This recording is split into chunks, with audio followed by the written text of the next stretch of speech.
ቲክቶከር የሆነችውና የአንድ ዞን የመንግስት ኮሙኒኬሽን የካሜራ ባለሙያ በመሆን ስታገለግል የቆየችው ቃል ኪዳን በአሰቃቂ ሁኔታ ህይወቷ አለፈ። ቅርብ ሰዎቿ ጋር ቆይታ አድርገን ነበር የምትሰሙት ይሆናል። ኢትዮጵያ በአፍሪካ ኑሮ ውድ ከሆነባቸው ሀገራት መካከል አንደኛ ሆና ተመዝግባለች። ይህንንም ትሰሙታላችሁ። ህገ መንግስቱ ውስጥ መታረቅና መስተካከል ያለበት ጉዳይ ካለ ለማስተካከል ዝግጁ ነን አሉ ጠቅላይ ሚኒስትር ዶክተር አብይ አህመድ። በኢትዮጵያ ዋነኞቹ ጥላቻ ንግግር አሰራጮች ራሳቸው ታዋቂ የሚባሉ ሰዎች ናቸው ሲል አንድ ጥናት አሳየም። ኢራን ሉዓላዊነቷንና ህዝቧን ለመጠበቅ ሙሉ አቅሟን ትጠቀማለች አሉ በኢትዮጵያ የኢራን አምባሳደር አሊ አክባር ረዛኢ። ይህንንም ተሰሙታላችሁ። ጤና ይስጥልን እንደምን አላችሁ? እነዚህንና ሌሎችንም የሀገር ውስጥና የውጭ መረጃዎችን ለእናንተ መርጠን በሰዓታችን ተገኝተናል። ዜናዎቹን ወደናንተ ያደረስኩ ደግሞ ለጥቂት ደቂቃዎች እኔ ናርዶስ አለማየሁ ቆይታ አደርጋለሁ። ወደ ቀዳሚ ዜና እንለፍ።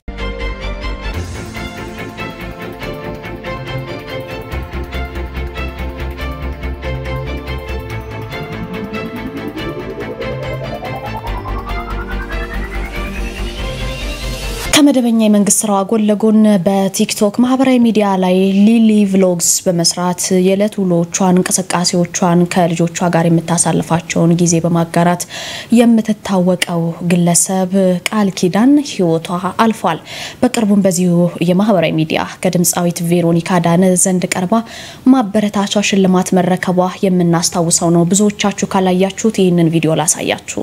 እና ሊሊዬ በጣም ጠንካራ ሴት ጀግና ሴት ለብዙ እናቶች ትልቅ ምሳሌ የምትሆን ሴት ነች ብሎ የ90,000 ብር ፍሪጅ ሸልሟታል።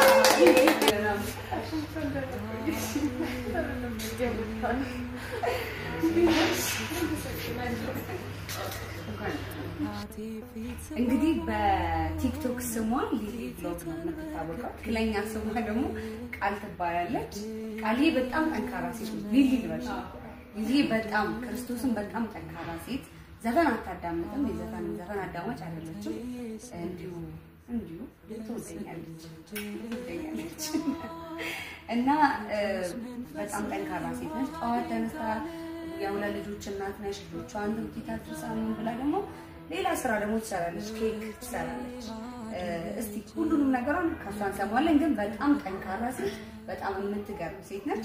ለዛ ደግሞ ሚዲያ ይገባሻል ብሎ ሸልማታል። የሸለማትን አብረን እስቲ ደግሞ እናደርጋችሁ። ሰላም እንዴናችሁ? ያው ሊሊ ይባላል። በቲክቶክ ስሜ ሊሊ ቭሎግ በማለት የቀረበው ነው ጋርቂ ፖስት ያደረገው። ለዚህ ለሰው ይወደኛል ያላሰብኩኝ ነበረ። ግን እግዚአብሔር መረጠኝና አጋጣሚ የመንግስት ሰራተኛ ነኝ። የውበት ሳሎን አለኝ ትንሽዬ እግዚአብሔር ይመስገን። ከዛ ያው ባለችኝ ሰዓት ሁሉንም ከኋላ ምንም አይነት ሰው የለም። ግን አብቃቅቼ ጊዜን ሰራለኝ ነው ሰራው። ለልጆቼ ብቻዬን ማለት ከባለቤቴ ጋር ነው። ቤት ውስጥ አጋዥ የለኝም። ብቻዬን ነው ማሳደገው እና ኬክ ሰራለሁኝ በትዕዛዝ።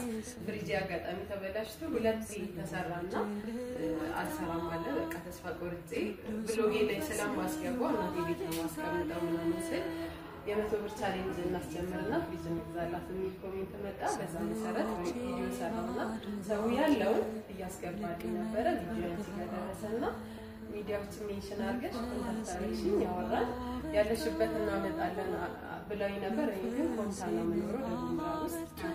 ከዛ ትኬት ቆርጣልኝ ደርሶ መልሴን አዲስ አበባ መጥቼ ሚዲያ እንደ ስጦታ ሳይሆን የፈለኩትን ፍሪጅ መርጬ ዛሬ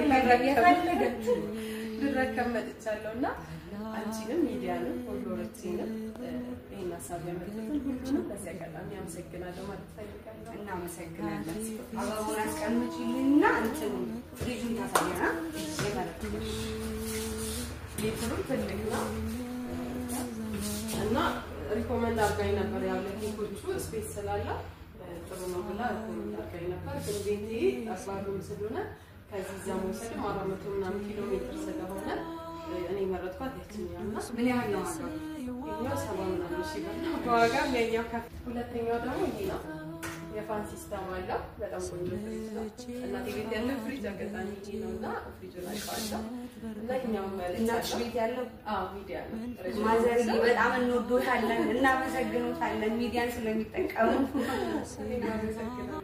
ይሄኛው መልሳለሁ ያ ይሄ ምክንያቱ ደግሞ ያው ከሳለበት ይሄኛው በረዶ አይጋግርም የፋን ሲስተም አለው ምግብ ብቻ ነው በረዶ ማስቀመጠው በረዶ የሚሰራውና ልዩነቱ ያ ነው እኔም ለዛ ይመረጫለሁ ይመጣለች ይሄኛው 90,000 ብር ነው እና ሊሊዬ በጣም ጠንካራ ሴት ጀግና ሴት ለብዙ እናቶች ትልቅ ምሳሌ ነው ብሎ የ90,000 ብር ፍሪጅ ሸልሞታል እና በጣም ነው እናመሰግናለን ትልቅ ቦታ ደርሰሽ የራስሽ ትከተሽ በጣም ትልቅ ነገር እንደምንሽ ተስፋ አድርጋለሁ ሁሌም ከጎንሽ ነን በዚህም ከጎንሽ ነን በሐሳብም በሞራልም በሁሉም ከጎንሽ ነን በጣም ነው የምንወድሽ እና ኮንታዎች ኩሩባት እንግዲህ በጣም ምታኮራ ጀግና ሴት እናመሰግናለን እና ፎሎ አድርጓት ፎሎ አው ስጦታ ይዛል ይመጣለች ያኔ በጣም ነው የማመሰግነው ቅድም የሰጣችኝ ቺነችን ጉርቴን እዛ ዋናው መፍጫ አለ ከሚዲያ የባህሉ ስፈልግ በዚህ ተጠቀማለሁ ይሄ እንጀራ ማቅረቢያ ነው ይሄ እንጀራ ማቅረቢያ ይሄ ደግሞ ፍሩት ማቅረቢያ በጣም ማርያም እግዚአብሔር ደግሞ እንደዚህ አይነት ነጭ የእንጨት ነገር በጣም ይልቀሽ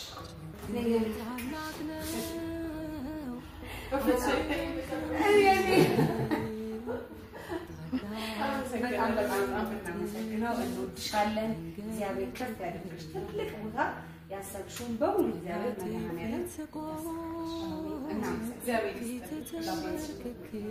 እሺ ፎሎ አድርጓት ከታች ሜንሽን አደርግላችኋለሁ አሁን በጣም የሚገርም ፎሎወር እሺ ወዳችኋለሁ በጣም ሚዲያን በድጋሚ በጣም እናመሰግናለን ምክንያቱም እንደዚህ መበረታታት ያለባቸው ሰዎች መበረታታት አለባቸው እና አሁንም ምን ቀጥለው ነገር ነው ለፊት ምን ቀጥለው ነገር ነው ጠንካራ ሴቶችን ወንዶችንም የሚሰራ ሰውን በሙሉ ሚዲያ ያግዛል እናንተም ደግሞ የሆነ ነገር ያችሁ በዚህ አጋጣሚ ቀጣይ የሚመጣ በዓል ነውና ለቤታችሁ የሚሰሪ ስቃ የመጣችሁ ሳምንቱን ለለ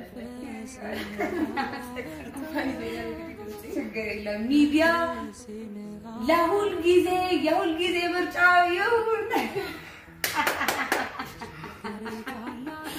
እጅግ ጎበዝ ታታሪ ስራ ወዳድ ናት ይሏታል የካሜራ ባለሙያዋ በባልደረቦቿ አንደበት በመተሰራበት ወቅትም በበደረሰ የመኪና አደጋ ባልታሰበና ባልተጠበቀ መልኩ በሚያሳዝን ሁኔታ ህይወቷ አልፏል ሲያሽከረክር የነበረው ሹፌር ግን ህይወቱ ተርፎ በሆስፒታል ይገኛል እስኪ ቃል በቃል ምን አይነት አደጋ እንደደረሰ ሰምተን እንመለስ ካሳሁን ከበደ ይባላል የኮንታ ዞን የመንግስት ኮሙኒኬሽን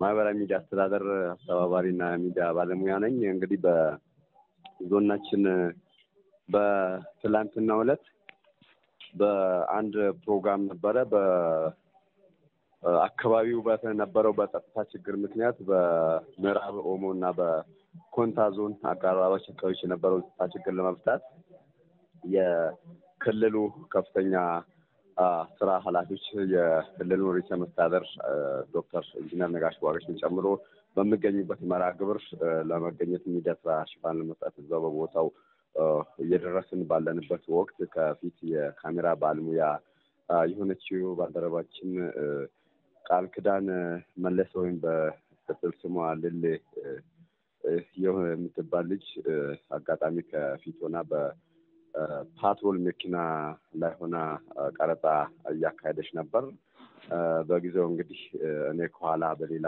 መኪና ከሶስተኛ መኪና ላይ ነበርኩኝ በዛው ቅጽበት ወደ ከተማው እየደረስን ባለበት ወቅት ከለፊት የከተማ ነዋሪዎች አቀባበል ሊያደርጉልን በወጡበት ከእሷ የነበረችበት መኪና ፍሬን በመያዝ ላይ ሳለ ፍሬን እንዴ በማለቱ መኪናው በስተቀኝ በኩል ወደ ዲች ውስጥ ገብቶ ሊወድቅ ችሏል በዚህ አጋጣሚ እንግዲህ የባልደረባችን ህይወት በቅጽበት ወደ ያለፈ ሲሆን በመኪናው ውስጥ እሷን ጨምሮ ወደ 10 ሰዎች ከነበሩት ውስጥ ወደ 4 የሚሆኑ የክልሉ አድማ ብተና ወይም ልዩ ኃይል ፖሊስ አባላት የሆኑት ወደ 4 የሚሆኑት ያው ከፍተኛ ጉዳት አካባቢ ደርሰው በሆስፒታሎች ሕክምና ላይ ይገኛሉ። ያው ወደ 3 የሚሆኑ መጠነኛ ጉዳት ነበረና በዛ አጋጣሚ እንግዲህ የተፈጠረ አደጋ ነው። ትናንትና ዕለት ወደ 3 ሰዓት ተኩል አካባቢ የተፈጠረ አደጋ ነው። በቦታው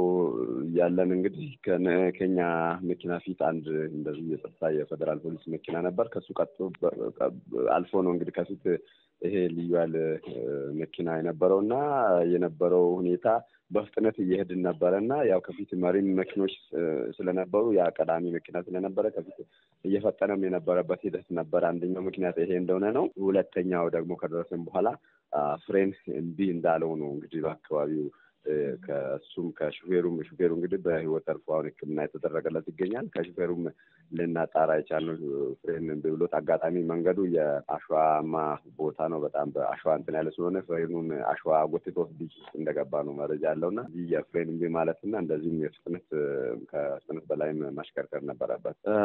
ሟች እህታችን ቃል ኪዳን እንግዲህ በባህሪዋ በጣም ቅን ሰው ወዳድ እንደዚሁም በስራዋ ከምንም በላይ ታታሪ በመንግስት ስራ የሚሆን በግል ህይወቷ በጣም ሌሊቱን ጭምር ስራዎችን በተለያዩ አማራጮች የተለያዩ ኬኮችን በመጋገር ስራ አማራጮችን በመፍጠር የሚሰራ እንደዚሁም በቲክቶክ ገጿም እንደዚሁ እንቅስቃሴዎቿን የሚሰራ ሊሊ ብሎግ ገጽ ላይ ከፍታ የሚሰራ እንደዚህም ካሜራ ባለሙያ ደግሞ በሚዲያ በመንግስታዊ ሚዲያ በሚሰሩ ስራዎች በታታሪነትና በቅንነት የሚሰራ ቤተሰብ ወዳጅ የሆነች ልጅ የሁለት አንድ ወንድና አንድ ሴት ልጆች እናት የነበረች ሴት ናት። እህታችን ቃል ኪዳን አሁን ቀደም ሲል እንዳነሳሁኝ በስራዋ ትጉ በባህሪዋ መስጉን ናት።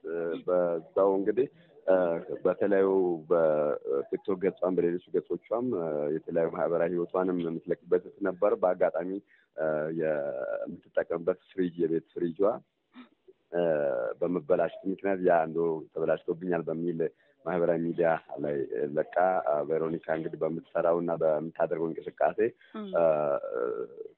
ለተደሰተች በዚሁ ማበረታቻ በስራው ትጉ ስለሆነች ማበረታቻ በሚዲያ ፍሪጅ ጋር በመነጋገር እንደሰጠቻት ነው።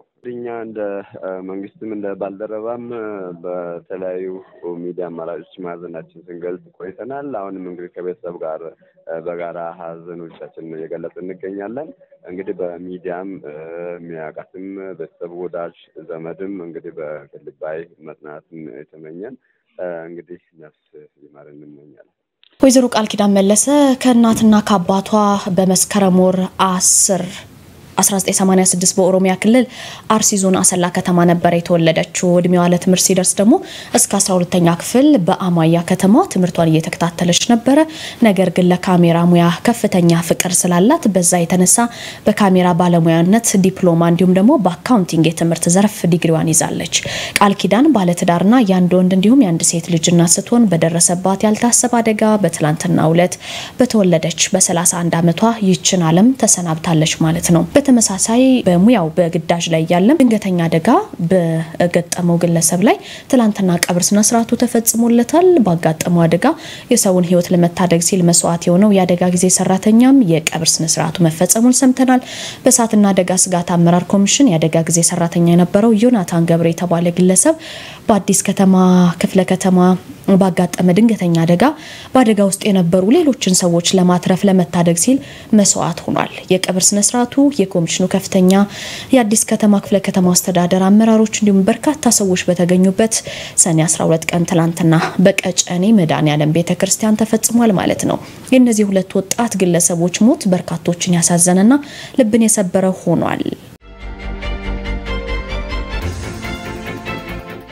ኢትዮጵያ በአፍሪካ ኑሮ ውድ ከሆነባቸው ሀገራት መካከል አንደኛ ሆና ተመዝግባለች ሲል አንድ ጥናት አመላክቷል።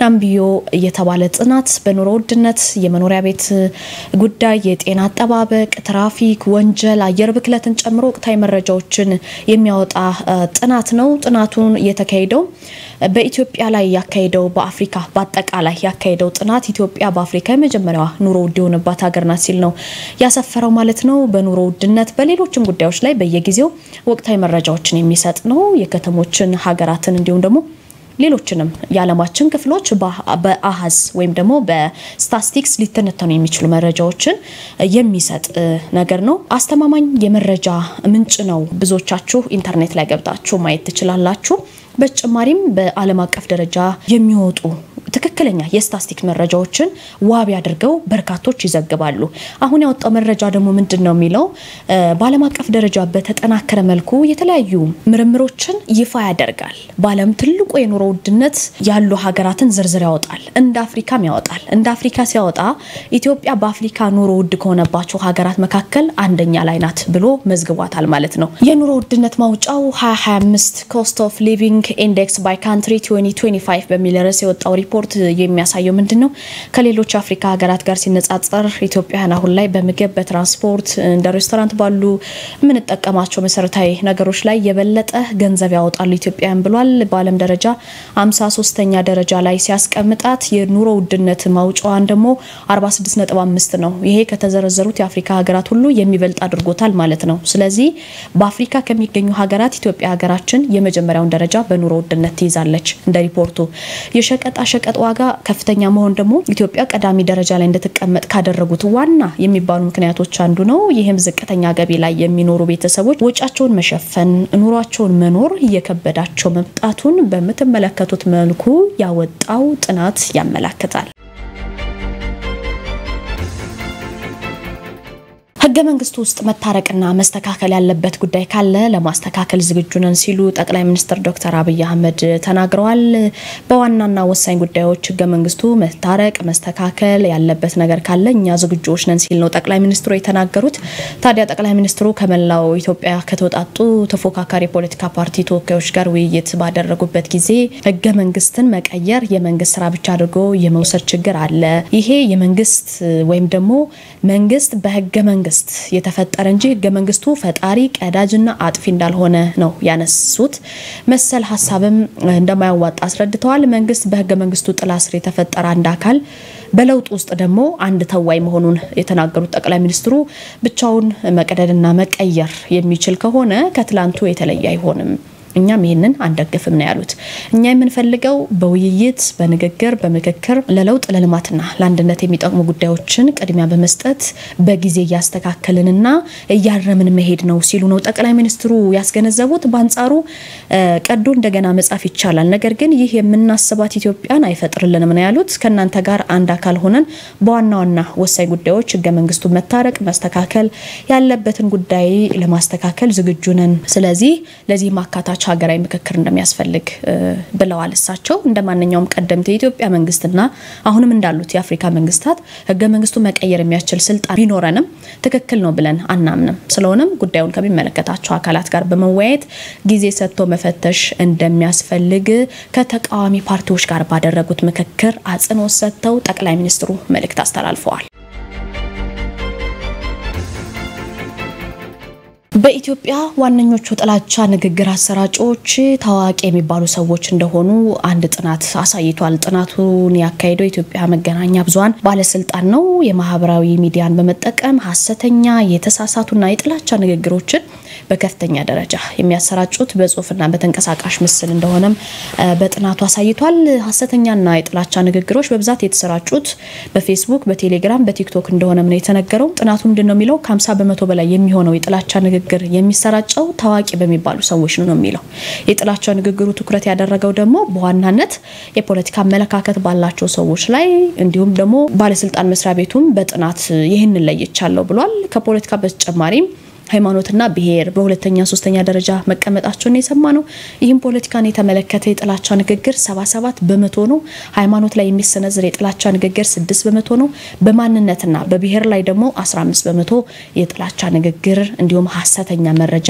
እንደሚሰራጭባቸው በባለስልጣኑ የዋና ዳይሬክተሩ አማካሪ የሆኑት አቶ ታምራት ደረጀኔ ናቸው የገለጹት ማለት ነው ባለስልጣን መስሪያ ቤቱ ሌላው እነዚህን አይነት መረጃዎች ለማሰባሰብ ከ1700 በላይ የሚሆኑ የተለያዩ የህብረተሰብ ክፍሎች ሚዲያዎችን ማነጋገሩን አስረድቷል። በጥናቱ መሰረት የጥላቻ ሐሰተኛ እነዚህ ትክክል ያልሆኑ መረጃዎችን አሳሳቢ የሚባል ደረጃ ላይ መድረሱን አረጋግጫለሁ ካለ በኋላ መፍትሄ ናቸው ያላቸውን ጉዳዮች ማስቀምጧል። ስለዚህ የማህበራዊ ሚዲያ አገልግሎት ሰጪ ኩባንያዎች በኢትዮጵያ ቅርንጫፎቻቸው እንዲከፍቱና የማህበራዊ ሚዲያ ፖሊሲ እንዲኖር ማድረግ ከብዙ በጥቂቱ ናቸው ሲል ገልጿል። ስለዚህ አብዛኞቹ በቲክቶክ በቴሌግራም በፌስቡክ የሚሰራጩ ሐሰተኛ ሰውን ከሰው ሊያጋጩ የሚችሉ መረጃዎች የሚወጡት ወይም የሚለቀቁት በራሳቸው ታዋቂ ነን በሚሉ ሰዎች ነው ሲል ጥናቱ ያመለክታል።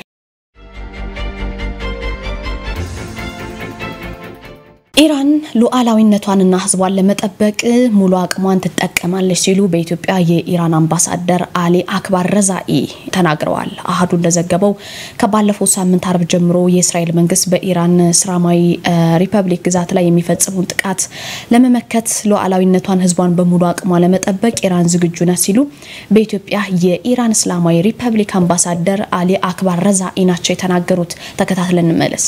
These facilities were attacked by a country that is not a member of NPT and happens to have a large number of nuclear warheads. The IAEA chief confessed that there is no any diversion in Iran nuclear programs. That's a clear evidence of that regime baseless claims.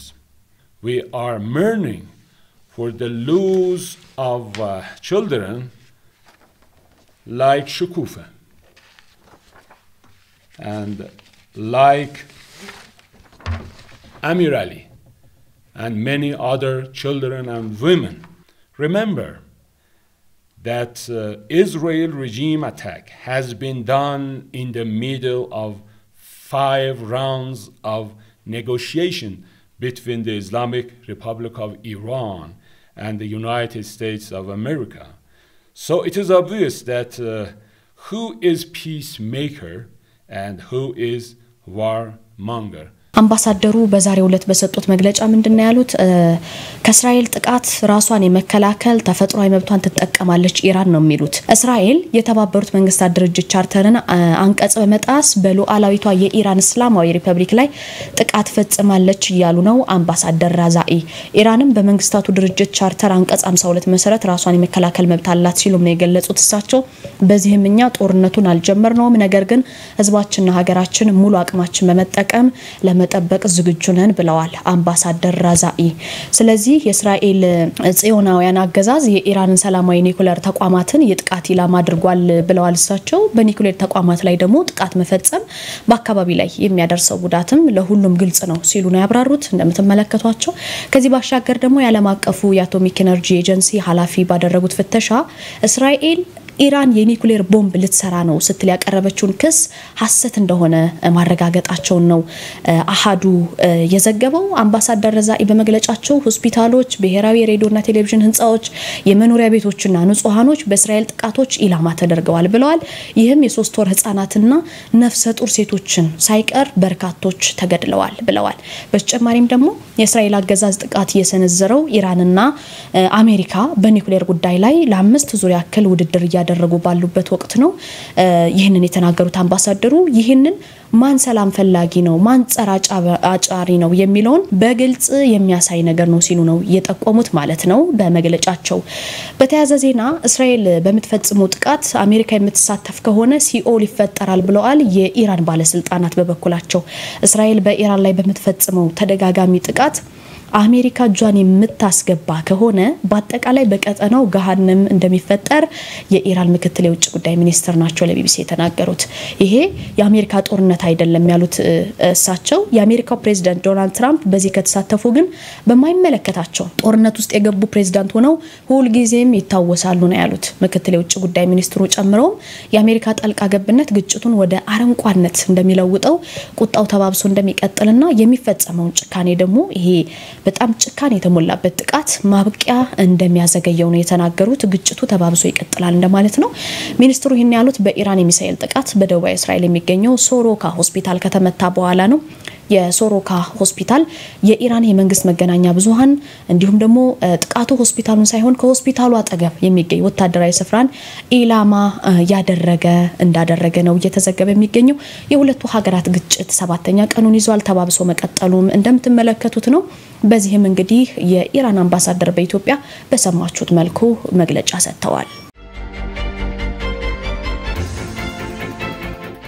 በብዙዎች ዘንድ ታዋቂ የሆነው ጊፍት ሪል ስቴት መኖር በጊፍት መንደር በሚል መሪ ቃል በመሃል ከተማ ለጋር ላይ የገነባ ያለውን ዘመናዊ መንደር ጨምሮ በሌሎችም ሳይቶች የሚገኙ የአፓርትመንትና የንግድ ሱቆችን አመታዊ ሽያጭ ማጠቃለያ ኤክስፖ በዛሬው ዕለት ጊፍት ሪል ስቴት በይፋ አስጀምሯል። ይህም የአመቱ 4ኛ የሽያጭ ማጠቃለያ ከዛሬ ሰኔ 13 ጀምሮ እስከ ሰኔ 23 ቀን ድረስ የሚቆይ ነው። የጊፍት ሪል ስቴት የሽያጭና ማርኬቲንግ ዳይሬክተር አቶ ብርቁ ይርጋ እንዳስታወቁት ድርጅቱ ብዙዎቻችሁ የምታውቁት ከሆነ አፓርትመንትና የንግድ ሱቆችን ሽያጭ በ2% ቅድመ ክፍያና እስከ 25% ቅናሽ በማድረግ ማቅረቡ እየተገለጸ ይገኛል። በተጨማሪም ደግሞ 40% የባንክ ብድር ተመቻችቷል። ባለፉት 20 ዓመታት እንግዲህ በሪል ስቴት ዘርፍ ሲያከናውን የቆየውን ግንባታ ሪል ስቴቱ በየአመቱ ባካሄዳቸው 3 መኖር በጊፍት መንደር የልዩ ቅናሽ ኤክስፖዎች ከ400 በላይ የመኖሪያ ቤትና ሱቅ ለደንበኞች መሸጡም በኤክስፖ ማስጀመሪያ መርሃ ግብር ተነግሯል። ጊፍት ሪል ስቴት በአሁኑ ወቅት በለጋር በተክለ ሃይማኖት በ22 በሲኤምሲና በፈረስ ቤት የመኖሪያና የንግድ ቤቶች መንደሮች በመገንባት ነው የሚገኘው። በመንደሮቹ ደግሞ ትምህርት ቤቶች፣ የሕክምና ተቋማት፣ ሞሎች፣ መዝናኛ ስፍራዎች ከበቂ የመኪና ማቆሚያ ስፍራ ጋር ተካቶባቸው እየተገነቡ ነው ያላችሁ ነው።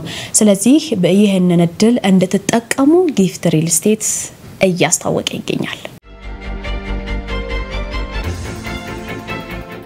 አሁን ደግሞ በወንጀል የተገኘ ንብረት ህጋዊ ማስመሰልና ሽብርተኝነትን ለመቆጣጠር ነው በሚል ተሻሽሎ የጸደቀው አዋጅ ህገ መንግስታዊና ዓለም አቀፍ ስምምነቶችን የጣሰ ነው ስለመባሉ በኢትዮጵያ 37% የሚሆኑ ዜጎች ኤሌክትሪክ አገልግሎት እንደማያገኙ ስለመነገሩ ወረርሽኝ የተከሰተባቸውና ሊከሰት የሚችልባቸው 36 ጉዳዮች ተለይተው ስራዎች የተሰሩ መሆናቸው ስለመገለጹ 56% የሚሆነውን የጥላቻ ንግግር የሚያስተላልፉት ታዋቂ ሰዎች መሆናቸውን የኢትዮጵያ መገናኛ ብዙሃን ቀደም ሲል እንደነገርኳችሁ ስለመግለጹና ሌሎችንም መረጃዎች ባልደረባይ ታሪኩ ጋሹ ለናንተ እየጠበቃችሁ ይገኛል። ወደ አሃዱ ስቱዲዮ ወስዳችኋለሁ።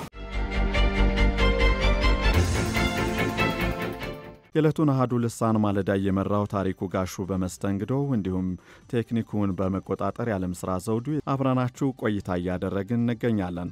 አብራችሁን ስለምትቆዩ ከወዲሁ በማመስገን ወደ ሰዓቱ አንኳር ዘገባዎች እናልፋለን። የሀገር ውስጥ አንኳር ዘገባዎችን በማስቀደም እንጀምራለን። በበጀት ዓመቱ ወደ ሀገር ውስጥ ይገባል ከተባለው የዘይት ምርት ከ65 ሚሊዮን ሊትር በላይ መዘግየቱን የንግድና ቀጠናዊ ትስስር ሚኒስቴር ገለጸ። 6ኛው የሕዝብ ተወካዮች ምክር ቤት 4ኛ ዓመት የሥራ ዘመን 38ኛ መደበኛ ስብሰባ በትላንትናው ዕለት ተካሂዷል። ምክር ቤቱ ባካሄደው መደበኛ ጉባኤ የንግድና ቀጠናዊ ትስስር ሚኒስቴር የ2017 በጀት ዓመት የ11 ወር የዕቅድ አፈጻጸም ሪፖርትን አድምጧል።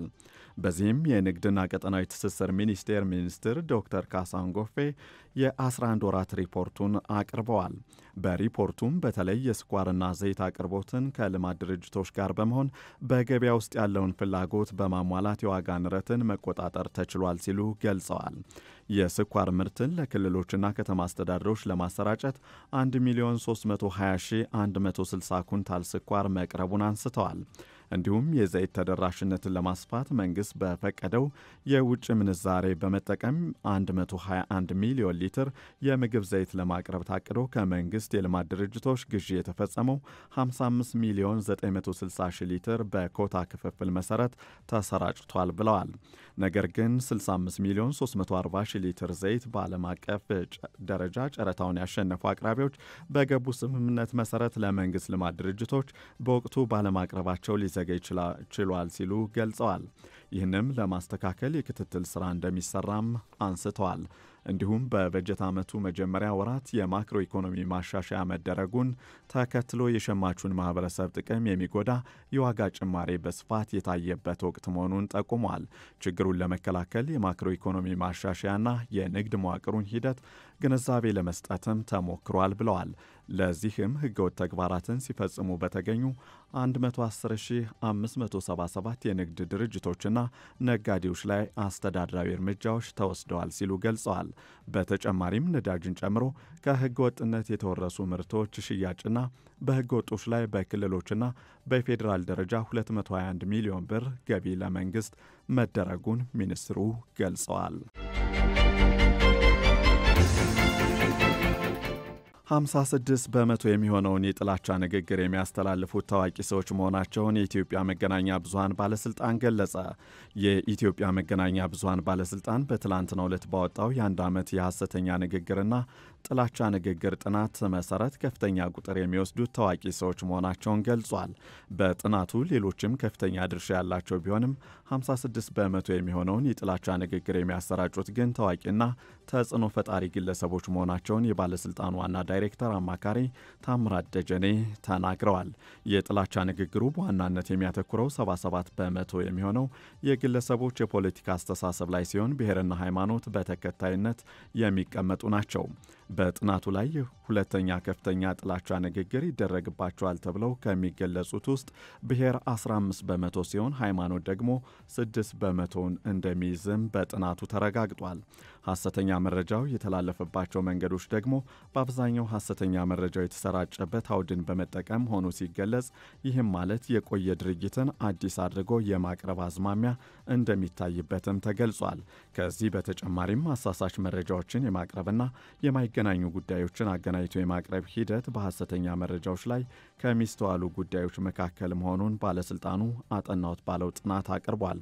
የሐሰተኛ መረጃዎቹ ዓላማም ማህበራዊ አለመረጋጋት እንዲፈጠር የመንግስትን ስራ ማስተጓጎልና የግለሰቦችንና የቡድንን ስም ማጠልሸት ዓላማ እንዳደረገም ገልጸዋል። ከዚህ ውስጥ ደግሞ ዜጎችን ለአመፅና ጥቃት እንዲነሳሱ የማድረግ ሥራ 15 በመቶ የሚይዝ መሆኑ በጥናቱ የተረጋገጠ ሲሆን የስም ማጠልሸት ወደ 26 በመቶ የሚደርስ መሆኑን የጥናቱ አቅራቢ ተናግረዋል።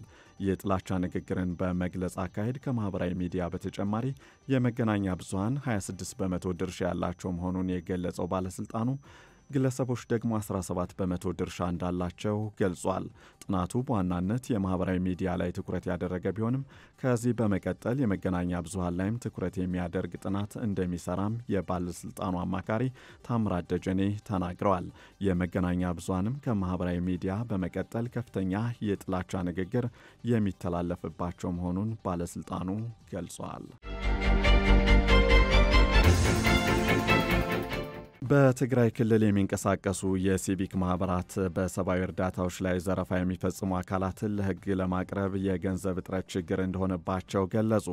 በትግራይ ክልል ለተፈናቃዮች የሚቀርቡ ሰብአዊ ድጋፎችን በአግባቡ እንዳይደርሱ የሚያደርጉና ለግል ጥቅማቸው የሚያውሉ አካላትን ለሕግ ለማቅረብ የገንዘብ ችግር እንቅፋት ሆኖብናል ሲሉ የሲቪክ ማህበራት ድርጅቶች ገለጹ።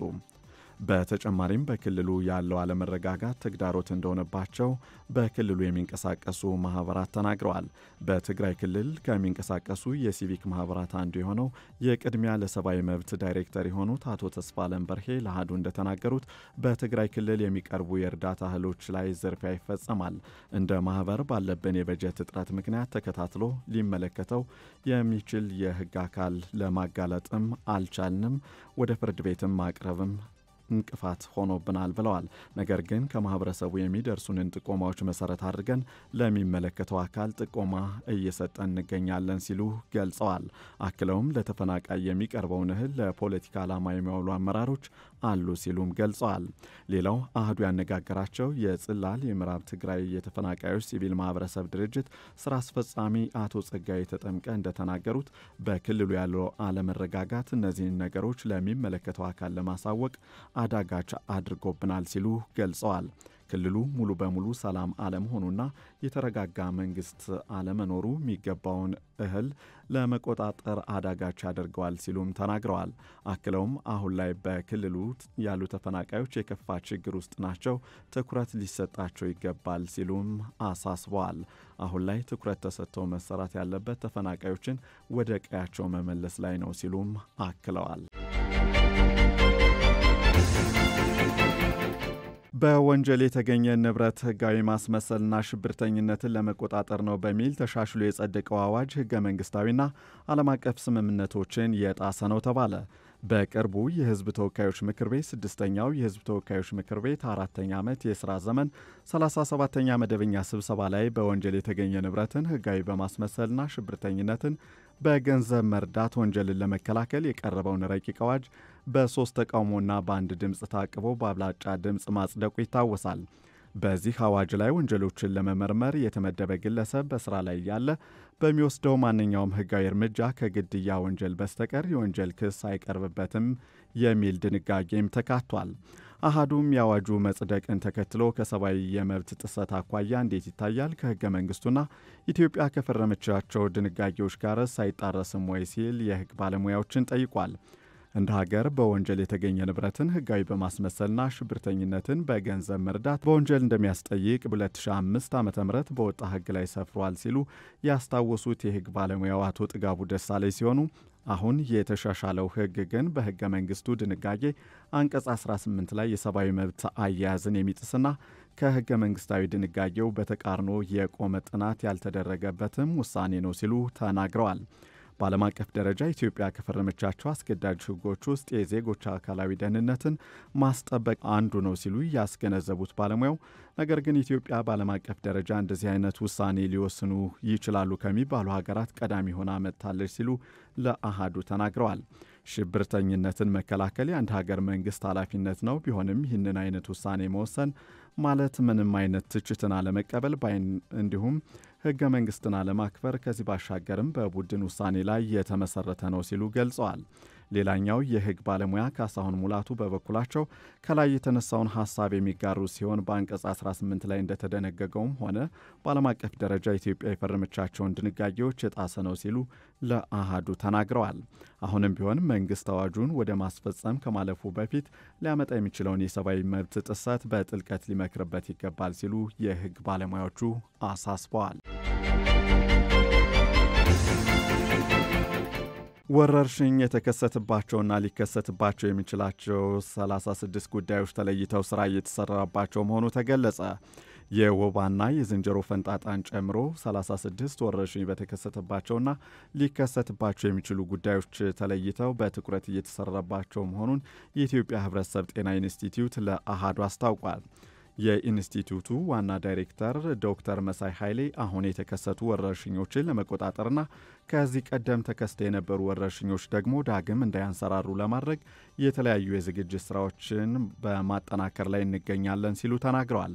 ከዚህ ቀደም እንደ ኮቪድ-19 የመሳሰሉ ወረርሽኞች እንደ ሀገር ዋጋ አስከፍለውን አልፈዋል ሲሉ ያስታወሱት ዶክተር መሳይ ዳግም እንደዚህ አይነት ወረርሽኞች እንዳይከሰቱ በትኩረት እየተሰራ ነው ብለዋል። ወላጆች ልጆቻቸውን በወቅቱ ክትባት አለማስከተብን ጨምሮ ከፍተኛ የሆነ የግንዛቤ ጥረት አሁንም በማህበረሰቡ ዘንድ አለ ሲሉ ተናግረዋል። በዚህም ለማህበረሰቡ ግንዛቤ ከማስጨበጥ ጀምሮ የሕክምና ባለሙያዎችን አቅም በማጠናከርና በጥራት የሚሰሩ የላቦራቶሪ ክፍሎችን በመገንባት ላይ እንገኛለን ሲሉ ለአሃዱ ገልጸዋል። ዓለም ይበልጥ አንድ በሆነበት ሁኔታ ወረርሽኝ ከአንዱ አካባቢ ወደ ሌላ አካባቢ ሊተላለፍ ይችላል የሚሉት ዳይሬክተሩ በድንበር አካባቢ የሚደረጉ ቁጥጥሮችን ማጠናከር እንደሚገባም አጽንኦት ሰጥተዋል። በኢትዮጵያ 37 ከመቶ የሚሆኑ ዜጎች የኤሌክትሪክ አገልግሎት እንደማያገኙ ተገለጸ። የኢትዮጵያ ኤሌክትሪክ አገልግሎት በአሁኑ ወቅት 63 ከመቶ የሚሆኑ የሀገሪቱ ዜጎች የኤሌክትሪክ ኃይል ተደራሽ እንዳደረገ የገለጸ ሲሆን አሁንም 37 ከመቶ የሚሆኑ ዜጎች የኤሌክትሪክ ብርሃን ያላዩ ናቸው ብሏል። በአገልግሎት ተደራሽነት ላይ በከፍተኛ የውጭ ምንዛሬ የገቡ የኃይል ማሰራጫ ግብዓቶች ላይ የሚደርሰው ዘረፋና ውድመት ተግዳሮት እንደሆነበትም ተገልጿል። በተጨማሪም የበጀት እጥረት መኖር አገልግሎቱ እንዳይዳረስ ምክንያትም ነው ተብሏል። ይህንን ለማስተካከልና የራስን ወጪ በራስ ሸፍኖ ትርፍም ለማግኘት የታሪፍ ማሻሻያ ማድረግ እንዳስፈለገም ነው ተቋሙ ለአሃዱ የገለጸው። የታሪፍ ማሻሻያው ጉዳይ አሁንም በዝቷል የሚሉ ቅሬታዎች እየተነሱበት ቢሆንም የሚቀጥል ነው ተብሏል። ያለአግባብ ጭማሪ የተደረገበትና ከታሪፍ ውጪ ከሆነ ቅሬታ ማቅረብ ይቻላልም ነው የተባለው። እንደ ሀገር 70 ሺህ ትራንስፎርመሮች ቢኖሩም ሁሉም የኃይል ጭነት የሚበዛባቸው ነው ሲልም አገልግሎቱ ገልጿል። ይህን ችግር ለመቀነስም ከዋናው የኃይል መስመር ርቀውና ተበታትነው ለሚኖሩ ማህበረሰቦች የፀሐይ ኃይል ማመንጫዎችን በመገንባት ተደራሽ ለማድረግ እየተሰራ መሆኑም ተጠቁሟል። በአሁኑ ወቅትም 4.1 ሚሊዮን ዜጎች የድህረ ክፍያ ተጠቃሚዎች ናቸው የተባለ ሲሆን ከአጠቃላይ ደንበኞች 1 ሚሊዮን የሚሆኑት ደግሞ የቅድመ ክፍያ ተጠቃሚ መሆናቸውን አገልግሎቱ አስታውሷል። ወደ ውጭ አንኳር ዘገባዎቻችን ስናልፍ በሱዳን በአንድ ሳምንት ውስጥ ከ16000 በላይ ሰዎች ተሰደዋል ተባለ። የተባበሩት መንግስታት የስደተኞች ኤጀንሲ ባወጣው መረጃ መሰረት በአንድ ሳምንት ጊዜ ውስጥ ከ16000 በላይ ሰዎች ቤታቸውን ለቀው እንደተሰደዱ አስታውቋል። ከኤፕሪል 2023 ጀምሮ በሱዳን ብሔራዊ ጦርና በፈጥኖ ደራሽ ኃይሎች መካከል የሚካሄደው ውጊያ በቅርቡ ወደ ምዕራብና ደቡብ የሀገሪቱ ክፍል ተስፋፍቷል። የተባበሩት መንግስታት ዓለም አቀፍ የስደተኞች ድርጅት እንዳስታወቀው በደቡብ ኮርዶፋን የሚገኙ የ10 መንደር ነዋሪዎች ተፈናቅለዋል። ከ12 ሚሊዮን በላይ ሰዎች የተፈናቀሉባት ሱዳን በዓለም ትልቋ ሰብአዊ ቀውስ ያስተናገደች ሀገርም ሆናለች። ግጭቱ ከተቀሰቀሰበት ከኤፕሪል 2023 ጀምሮ 4 ሚሊዮን ሰዎች በተለያዩ የዓለም ክፍል ተሰደዋል ተብሏል። ዘገባው የሴንትራል ኒውስ አፍሪካ ነው። ትራምፕ የኢራንን ፎርዶ የኒውክሌር ጣቢያ ለማፈንዳት አማራጮቹን እየገመገሙ መሆኑ ተነገረ። የአሜሪካው ፕሬዝዳንት ዶናልድ ትራምፕ የኢራንን ፎርዶ የኒውክሌር ጣቢያ በቦምብ ከማፈንዳት ውጭ አማራጭ እንደሌለ ያምናሉ ተብሏል። ሆኖም ግን ጠንካራ ውሳኔ ላይ ለመድረስ አማራጮችን እየገመገሙ ስለመሆኑ ሲቢኤስ ኒውስ ምንጮቹን ጠቅሶ ዘግቧል።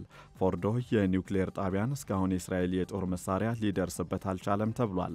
ጣቢያውን ለማውደም የሚያስችለው ትልቅ ቦምብ እንዳላት የምትታሰበው አሜሪካ ብቻ ናት። በጣቢያው ላይ እርምጃ የሚወሰድ ከሆነ የመካከለኛው ምስራቅ ግጭትን በእጅጉ ያባብሰዋል ተብሏል። ዘገባው የቢቢሲ ነው። ሞሮኮ በቀጠናው ቀዳሚ የሚያደርጋትን ዘመናዊ የምርምርና ልማት ማዕከል ከፈተች። የአሜሪካው ግዙፉ የቴክኖሎጂ ኩባንያ ኦራክል በካዛብላንካ ሞሮኮ ውስጥ ዘመናዊ የምርምርና ልማት ማዕከልን በይፋ ከፍቷል። ይህም ሀገሪቱ በቀጠናው በዲጂታል ዘርፉ ቀዳሚ ለመሆን ለምታደርገው ጥረት ትልቅ ምዕራፍ ነው ተብሏል። በጠቅላይ ሚኒስትር አዚዝ አካንቹ የተከፈተው ማዕከሉ በሰው ሰራሽ አስተውሎት ወይም አርቲፊሻል ኢንተለጀንስ የሳይበር ደህንነትና ግዙፍ የመረጃ ቋት ሂደት ላይ ያተኮረ ነው። ይህም በሞሮኮ ዲጂታል ምጣኔ ሀብት ውስጥ ወደ አዲስ ምዕራፍ ለመሸጋገር ያስችላል ተብሏል። በአሁኑ ጊዜ 300 የሞሮኮ ኢንጂነሮችና ቴክኒሻኖችን የያዘው ማዕከሉ ከ20 ሺህ በላይ የሞሮኮ ተማሪዎችን ፍላጎት ለማሟላት ይረዳልም ተብሏል። ዘገባው የቴክ አፍሪካ ኒውስ ነው። በደቡብ ቻይና በተከሰተ የጎርፍ አደጋ 70 ሺህ ሰዎች መፈናቀላቸው ተነገረ። በደቡብ ቻይና በተከፈተ የጎርፍ አደጋ 70 ሺህ ሰዎች ተፈናቅለው ወደ ደህና ቦታ መዛወራቸው ተነግሯል። ከተፈናቀሉት በተጨማሪም 15 ሰዎች ከጎርፍ ጋር በተያያዘ መቁሰላቸውን የመንግስት የዜና ወኪል የሆነው ዢንዋ ዘግቧል። በጎርፍ አደጋው ከ3000 በላይ የነፍስ አድን ሰራተኞች መሰማራታቸውም ተገልጿል። በተጨማሪም የቻይናው ብሔራዊ የሜትሮሎጂ ማዕከል ተጨማሪ ጉዳት እንዳያጋጥም የቢጫ ቀለም ማስጠንቀቂያ ሰጥቷል። በቻይና የአየር ሁኔታ ማስጠንቀቂያ ስርዓት መሰረት በጣም የከፋው ደረጃ ቀይ ሲሆን ቢጫና ሰማያዊ ይከተላል። ዘገባው የአናዶሉ ነው። አብራችሁን ስለነበራችሁ ከልብ አድርገን ነው የምናመሰግነው። አሃዱ ኒውስ ኤንድ ፖለቲክስ በየቀኑ አዳዲስ መረጃዎች ይወጣሉ። እነዚህን መረጃዎች ያለመሰልቸት በሰዓታችን ወደ እናንተ እናደርሳለን። ለነበረን ጊዜ ከልብ አድርጌ ነው የማመሰግነው። በያላችሁበት ደስ የሚል ቀሪ ጊዜ ይሁንላችሁ።